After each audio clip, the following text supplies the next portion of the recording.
Cuando hablamos de competencias, hablamos de un tipo de aprendizaje que integra y combina aprendizajes de diversa naturaleza. Es decir, una competencia supone un actuar, pero un actuar complejo. ¿Por qué? Porque buscamos, ¿no es cierto?, actuar sobre la realidad, modificarla, alcanzar un propósito, resolver un problema. Para eso tenemos que movilizar saberes de diferente tipo. Tenemos que movilizar, ¿por qué no?, conocimientos. Por favor, no es que un enfoque por competencias nos aleja de los conocimientos, nada más cerrado. Nadie puede ser competente si no tiene algunos conocimientos. Pero ser competente no solo implica tener saberes de esa naturaleza, implica que desarrollemos habilidades cognitivas, implica que desarrollemos habilidades socioemocionales, que desarrollemos determinadas actitudes, disposiciones afectivas, procedimientos, técnicas. Es decir, en realidad ser competentes implica manejar saberes de muy diverso tipo, no solo 3, sino de muy diverso tipo. Pero tenemos otra cuestión que creo que nos tiene que quedar claro.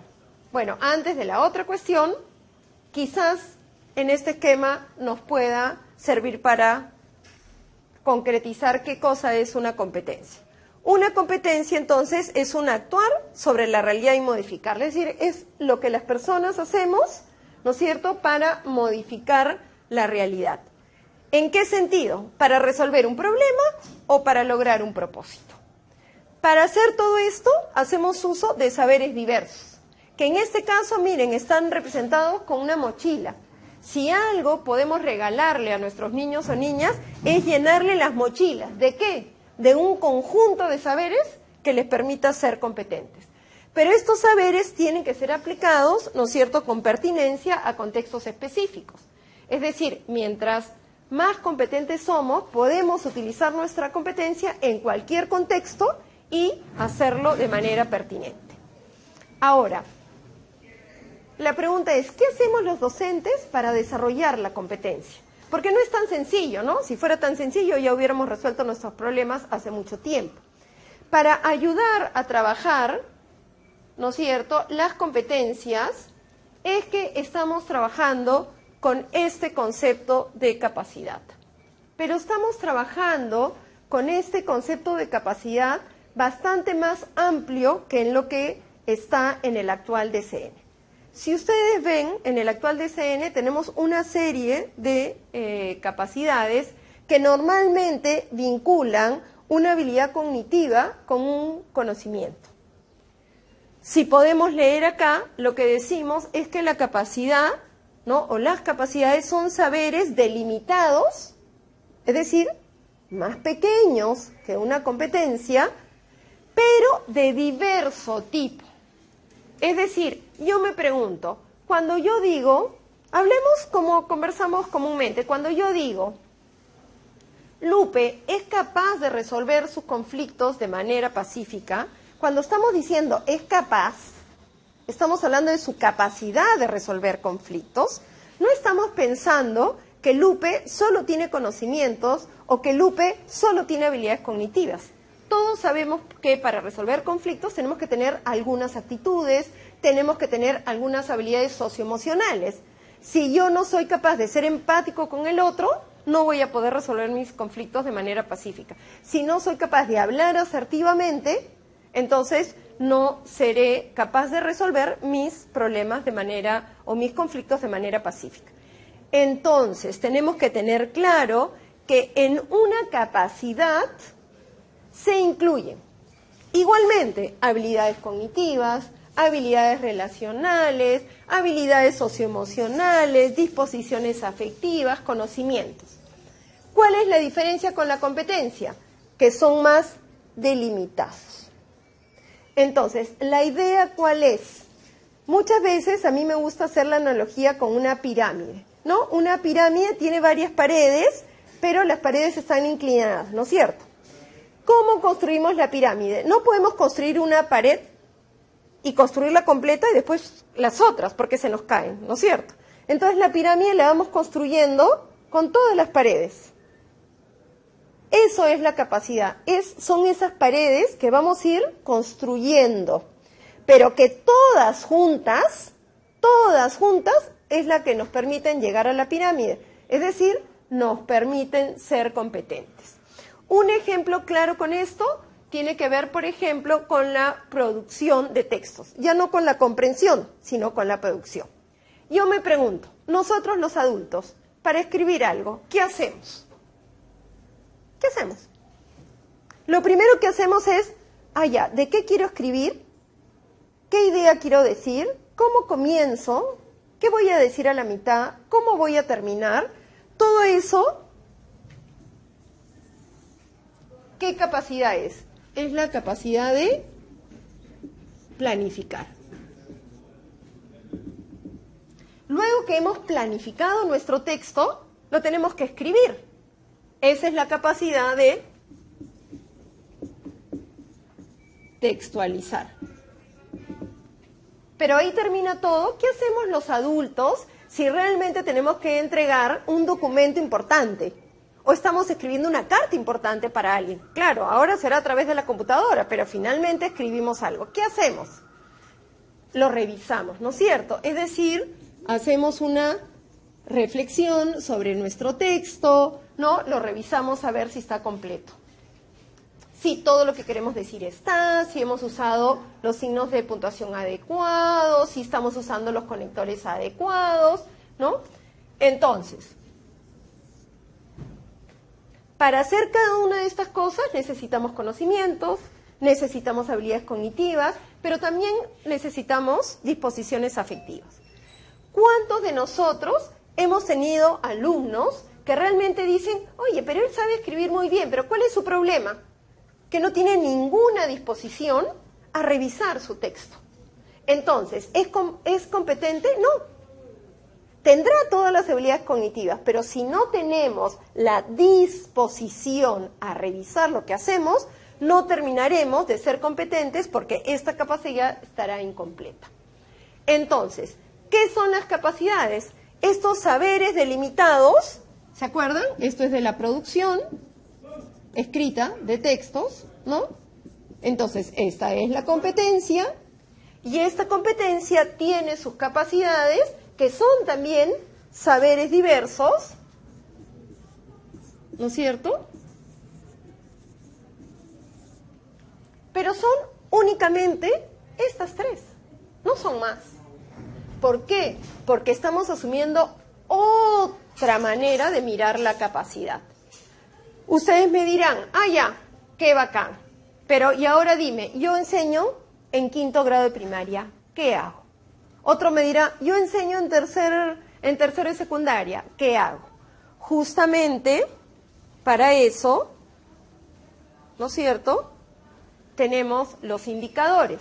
Si ustedes revisan la matriz, ¿no es cierto?, que han recibido, o que están, mejor dicho, en sus rutas sobre la producción y la comprensión escrita, verán que cada una de estas capacidades tiene indicadores de acuerdo al grado o al ciclo en el cual está el niño o la niña.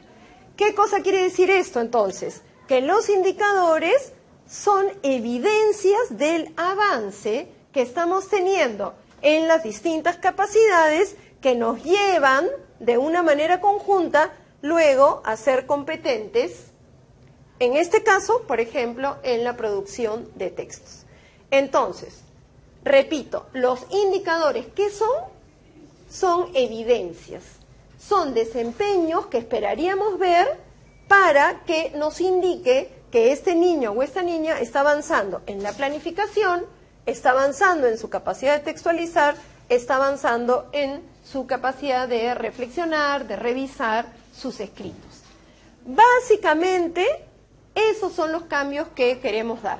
Acompañando a estas matrices, ustedes van a encontrar en las rutas los mapas de progreso.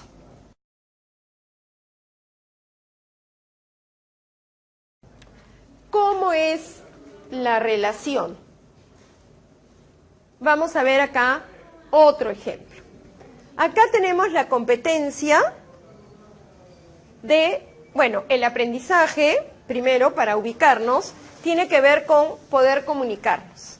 ¿Cuál es la competencia? Comprende críticamente textos escritos de diverso tipo y complejidad según variados propósitos de lectura. Es una sola competencia. No es una competencia por ciclo, es una sola competencia. Pero para saber si estamos haciendo bien nuestro trabajo y estamos acompañando bien a nuestros estudiantes, necesitamos ver una especie de hitos. Es decir, necesitamos saber a dónde o hacia dónde tendrían que llegar al final del tercer ciclo, al final del cuarto ciclo. Para eso, ¿qué cosa tenemos? Los mapas de progreso. ¿Qué son los mapas de progreso? Los estándares. Es decir, describen, ¿no?, a dónde debe llegar con respecto a esa competencia en cada uno de los ciclos. Es decir, los mapas de progreso son descripciones que indican lo que se espera muestre cada estudiante al finalizar cada ciclo de la escolaridad. Entonces, mapas de progreso y estándares no son dos cosas, es lo mismo. Muchas veces cuando yo hablo con docentes me dicen, no, pero es que existen estándares, existen mapas de progreso. No, lo que existen son los estándares. En el Perú, ¿qué forma tienen los estándares? Mapas de progreso. Es decir, los mapas de progreso son una manera de establecer estándares. ¿Por qué el Perú apostó por hacer mapas de progreso? Justamente por esta idea. ¿Qué cosa es un mapa? Un mapa, ¿no? Comúnmente cuando conversamos, ¿qué decimos? Un mapa nos enseña la ruta por donde tenemos que ir. Entonces, el mapa de progreso nos enseña esa ruta por donde debe progresar. ¿Qué cosa? La competencia. Recuerden, es una sola competencia. Entonces, ¿ustedes cómo van a encontrar los mapas? Van a encontrar los mapas donde se establece niveles. ¿Cuáles son esos 7 niveles? Tenemos el nivel 1, que es lo que llamamos el nivel previo. Ahorita les explico qué es. Luego tenemos el nivel 2, que es a donde tendrían que llegar al final de segundo grado de primaria. El nivel 3, al final de cuarto grado de primaria. El nivel 4, al final de sexto de primaria. Y así tenemos, ¿no es cierto?, que cada ciclo establecemos un nivel. Entonces, dice, los mapas de progreso son el conjunto de estándares. ¿Vieron? Mapa de progreso, estándar, lo mismo, de aprendizaje. Describen la dirección del crecimiento usual. Este concepto me interesa trabajar con ustedes. ¿Por qué? Porque miren, no dice, describe la dirección del crecimiento universal. Dice la dirección del crecimiento usual. ¿Esto qué cosa quiere decir? Lo que quiere decir es que los estudios dicen que comúnmente, los niños, las niñas y los adolescentes pasarían por estos hitos. Pero no dice que todos tienen que pasar al mismo tiempo por este hito. Es decir, tenemos que tener una cosa bien clara todos los docentes, que todos nuestros estudiantes son diferentes, que pueden tener distintos ritmos. Entonces, esto no significa para clasificarlos y condenarlos. Esto está hecho, ¿para qué? Para que nos dé algunas pistas de por dónde deberían transitar. ¿Se acuerdan? Mapa, ruta, por dónde transita. Nos da pistas por dónde deberían transitar. Pero de ninguna manera debe servirnos para etiquetar a un chico y decir, ya, él se quedó acá, ya no sirve. No, la idea es, en ese momento él está acá. Entonces, voy a tratar de buscar estrategias para que logre llegar al otro ciclo. Y así sucesivamente. Esas estrategias, ¿dónde las pueden encontrar? En las rutas de aprendizaje. Si se dan cuenta, mapa y ruta juegan en conjunto. Hasta las palabras juegan en conjunto, ¿no? Porque en un mapa yo sigo una ruta. Por eso es que nos parece que estos conceptos de mapa y ruta nos pueden ayudar a entender qué cosa.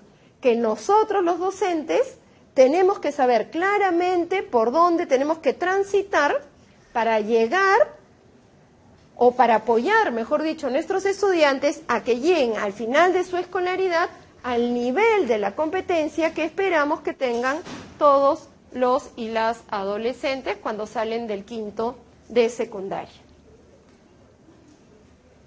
Entonces, por ejemplo, ¿se acuerdan que les enseñé lo primero con los ciclos y la competencia? Bueno, fíjense acá, en el mapa de progreso. Dice, lee comprensivamente textos de estructura simple, que tratan temas reales o imaginarios. Ya no me habla de un tipo de texto, de otro tipo de texto, porque todos los tipos de texto se pueden trabajar desde el comienzo. Lo que tiene que ser es que acá los chicos y las chicas pueden leer textos, pero de estructura simple, ¿no es cierto? Miren acá lo que dice en el cuarto ciclo. Lee comprensivamente textos que presentan estructura simple, pero, fíjense, con algunos elementos complejos. Entonces ya el niño o la niña es capaz de leer con algunos elementos complejos. Si lo siguen leyendo, se van a dar cuenta cómo se va cambiando de nivel, pero miren cómo llegamos al final. Lee comprensivamente textos con estructuras complejas, pero ya no solo es la estructura compleja.